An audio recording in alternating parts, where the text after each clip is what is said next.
दुलाराय बर' फरायसा आफादनि मोनसे हानजाया भारतनि जि बिसायख'थि आयोग इलेक्शन कमिशन अफ इंडिया बेखौ जोङो लोगो हमो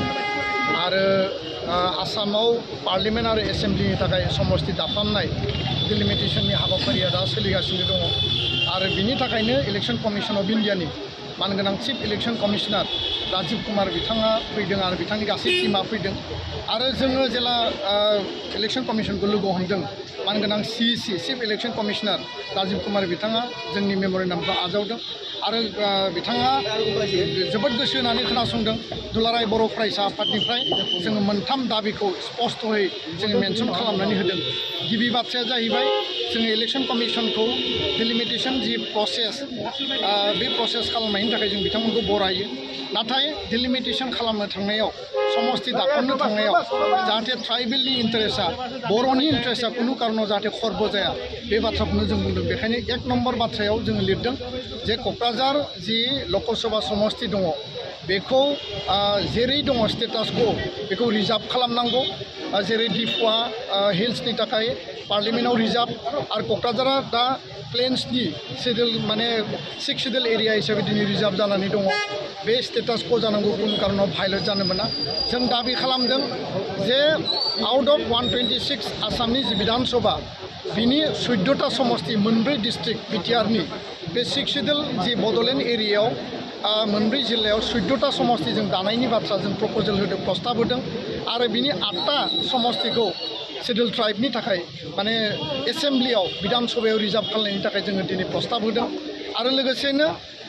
पार्लियामेन्टआव मोननै समस्ति क'क्राझार 4 शेड्युल ट्राइब STनि थाखाय आरो उदालगुरि समस्ति मोननै दानो थाखाय जों दिनै प्रस्ताब होदों आरो जों माखासे जास्टिफिकेशन होदों जे BTC दानायनि आन्दोआव बेयाव ट्राइबेल रिजार्भेशनखौ 75% 40टा समस्तियाव 30टा रिजार्भ आरो बाकिया आनरिजार्भ आरो अपेन बेयाव मेनसन दंखायो। बेबायदिनो जोङो गुबुन मोनसे बाथ्राखौ बुंदों जे 534 भारतनि पार्लियामेन्टनि समस्तिनि गेजेराव मात्र क'क्राझार समस्तिनिफ्रायल' जोङो बर'फ्रा ट्राइबेलफ्रा भारत उदांस्रिनि उननिफ्राय मोनसे समाव गवालपारा दंमोन मोनसे समाव गार' हिल दङमोन आरो क'क्राझार समस्ति जानायनि उनाव बर' मानसिया देरहानानै थांदों। दा बेखायनो भारतनि 543 सीटआव जुदि बर'फ्रा देरहानांगौबा क'क्राझार समस्तिनिफ्रायबो जों देरहानो हायो आरो बेखायनो जों स्पष्टयै बुंदों कुनु कारनाव क'क्राझार समस्तिखौ जाहाथे ST रिजार्भेशननिफ्राय बोखारा। दिनै दुलाराय बर' फरायसा आफादनि मोनसे हानजाया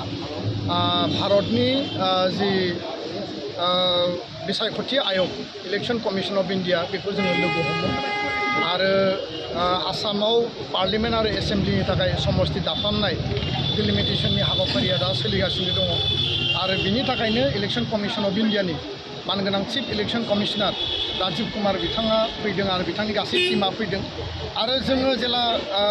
इलेक्शन कमिशनखौ लोगो हमदों मानगोनां CEC chief election commissioner Rajiv Kumar बिथाङा जोंनि मेम'रेन्डामखौ आजावदों आरो बिथाङा जोबोद गोसो होनानै खोनासंदों दुलाराय बर' फरायसा आफादनिफ्राय जोङो मोनथाम दाबिखौ स्पष्टयै जोङो मेनसन खालामनानै होदों। गिबि बाथ्राया जाहैबाय जोङो इलेक्शन कमिशनखौ डिलिमिटेशन जि प्रसेस बे प्रसेस खालामनायनि थाखाय जों बिथांमोनखौ बरायो नाथाय डिलिमिटेशन खालामनो थांनायाव समस्ति दाफामनो थांनायाव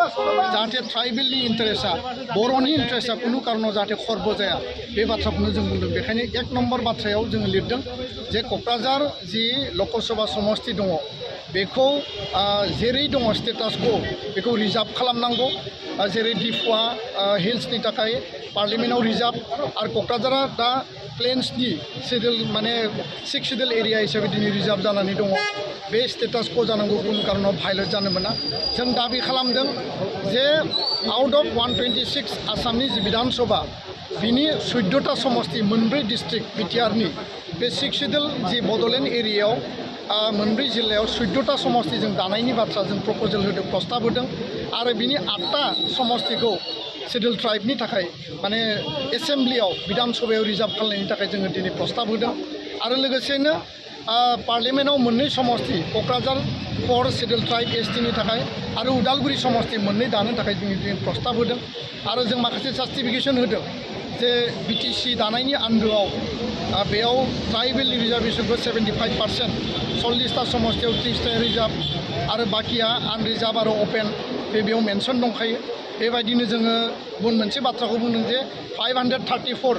भारतनि पार्लियामेन्टनि समस्तिनि गेजेराव मात्र क'क्राझार समस्तिनिफ्रायल' जोङो बर'फ्रा ट्राइबेलफ्रा भारत उदांस्रिनि उननिफ्राय मोनसे समाव गवालपारा दंमोन मोनसे समाव गार' हिल दङमोन आरो क'क्राझार समस्ति जानायनि उनाव बर' मानसिया देरहानानै थांदों दा बेखायनो भारतनि 543 सिटआव जुदि बर'फ्रा देरहानांगौबा क'क्राझार समस्तिनिफ्रायबो जों देरहानो हायो आरो बेखायनो जों स्पष्टयै बुंदों कुनु कारनाव क'क्राझार समस्तिखौ जाहाथे ST रिजार्भेसननिफ्राय बोखारा